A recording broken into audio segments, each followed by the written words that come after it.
이어서 공시 하나 확인해보죠. 한국카본이 삼성중공업과 LNG 수송선 화물 착용 초저온 본행자재 공급 계약을 체결했다고 공시를 했는데 계약 규모가 상당히 큰 것 같아요.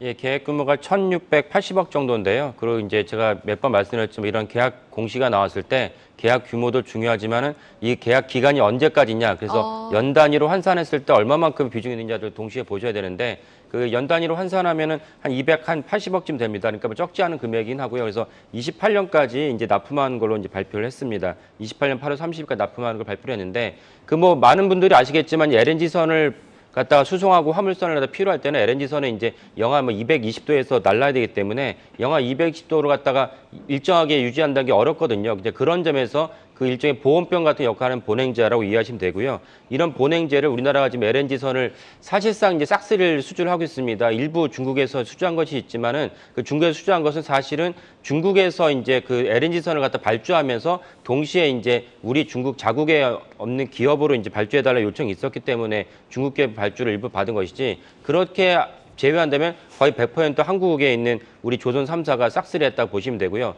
그러면 이렇게 싹쓸이 했을 때 LNG선 본행제 역시 이제 매출과 이제 주가가 올라갈 수밖에 없는 구조라고 이해할 수 있는데 그 전체 그 본행제에는 이제 지금 말씀드린 한국카본과 동성화인텍이 양분하고 있습니다. 동성화인텍이 더 많고요.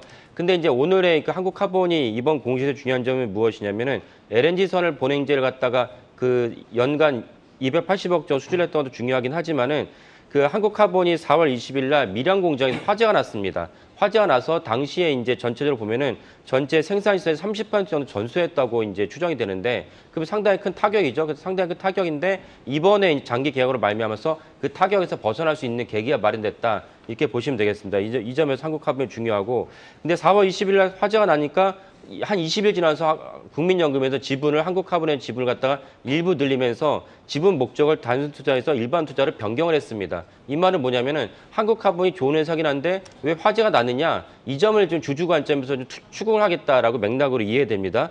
그러면 이제 한국카본 입장에 당연히 이제 더 주의하고 이제 그 화재 같은 것이 다시 재발되지 않도록 하겠지만 국민연금 같은 이제 대주주가 이제 이 점에서 일반 투자를 변경했다고 해서 한국카본 입장에서 더 이제 주의가 요하고 앞으로 이런 일이 발생하지 않을 것으로 여겨집니다. 이런 점은 전체 한국카본에도 긍정적이다 이렇게 볼 수가 있겠습니다.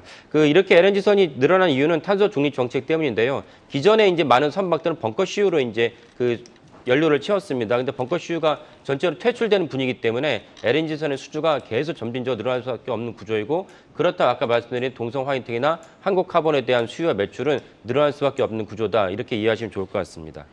이어서 공시 하나 더 확인해보죠. 지금 미국 대형 자산운용사죠. 피델리티가 한국항공우주의 지분을 확대했다는 내용의 공시가 나왔습니다. 투자자분들이 주목할 포인트는 어디에 있을까요?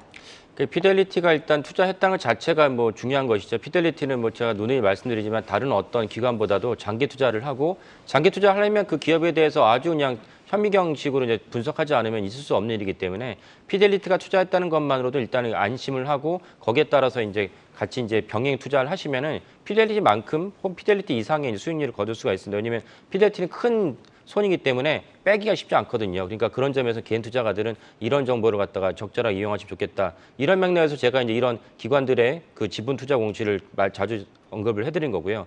그리고 한국항공우주는 뭐 많이 아시지만 뭐 방산 기업이고 동시에 또 이제 그 민간 항공기 동체도 많이 만들고 있습니다. 그러니까 두 분야가 모두 방산은 뭐 2년 전부터 우리나라에서 이제 그 K방산으로 가성비가 좋기 때문에 곳곳에서 이제 수요가 생겨가지고 한국항공우주가 이제 주가가 많이 오르고 매출도 뛰었습니다. 근데 여기 민간 항공 분야도 뭐 많이 보셨지만 에어버스나 그다음에 보잉 같은 경우도 인도에서 엄청난 물량의 수주를 계속 하고 있습니다.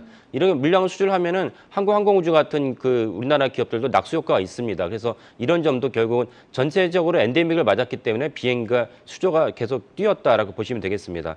그리고 여기서 한국항공우주의 또 중요한 점이 무엇이냐면 윤석열 정부가 계속 지속적으로 많은 기업들을 민영화시키겠다고 발표를 했고 실천을 하고 있습니다. 대표적으로 이제 대우조선 해양이 이제 하나그룹 넘어갔고 HMM 같은 경우도 어저께 강석훈 그 총재의 그 인터뷰를 보면은 HMM에 대한 민영화 의지도 계속 강력했습니다.